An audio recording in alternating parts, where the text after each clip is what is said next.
I got my hair cut, and I got my beard trimmed, and yeah, just wanted to make a video on the topic of people complaining about the thumbnails on the Sonic EXE and to a lesser extent the Pokemon Lost Silver series. So here's the thing. People are saying that the thumbnails are so scary to them that they don't want to click on the video.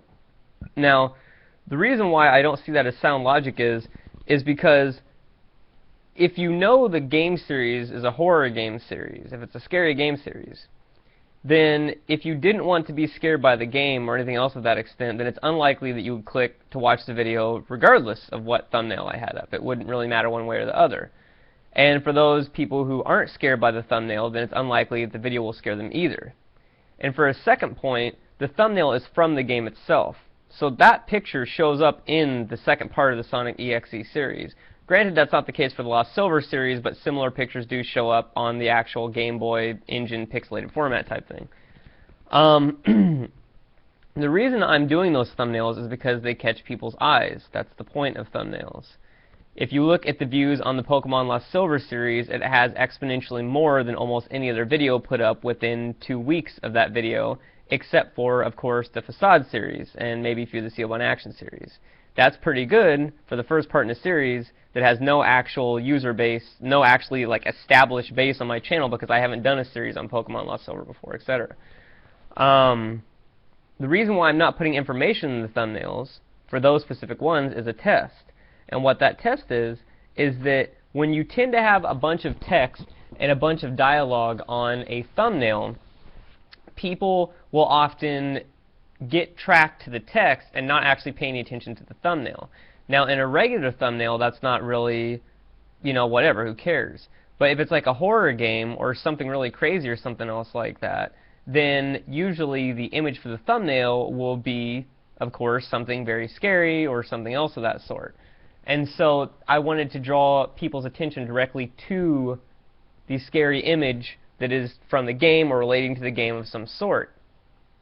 Now, again, that is a marketing technique. And while I like making videos to make videos, I mean, I've been doing them on YouTube here, and I didn't get paid a dime for like 4 years, you know, making videos and so forth. On the same page, I want to gather as many people as I can to watch videos that I've made because I want to entertain as many people as I can.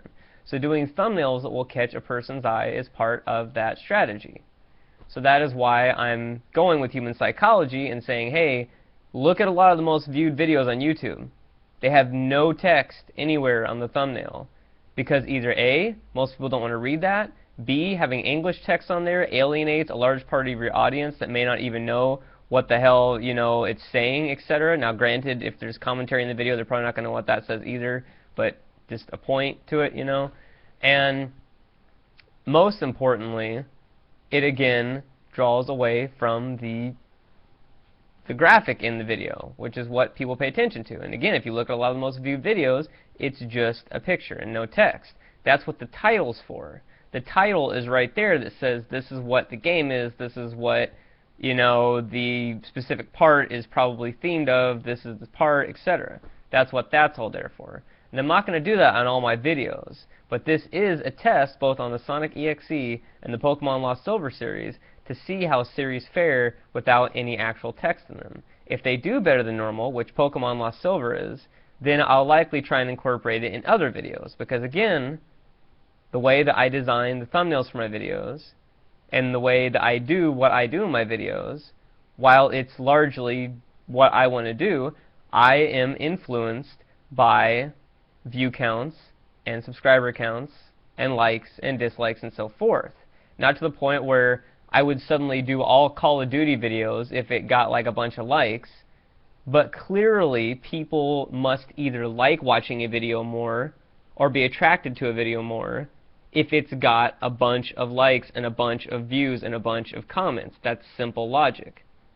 So since I want to entertain as many people as possible, this means that I would want to do things that entertain as many people as possible, while still staying within the limits of what I would actually feel comfortable doing in my YouTube videos and what I would actually still have fun doing for my YouTube videos, in ways that I can still be myself in my YouTube videos.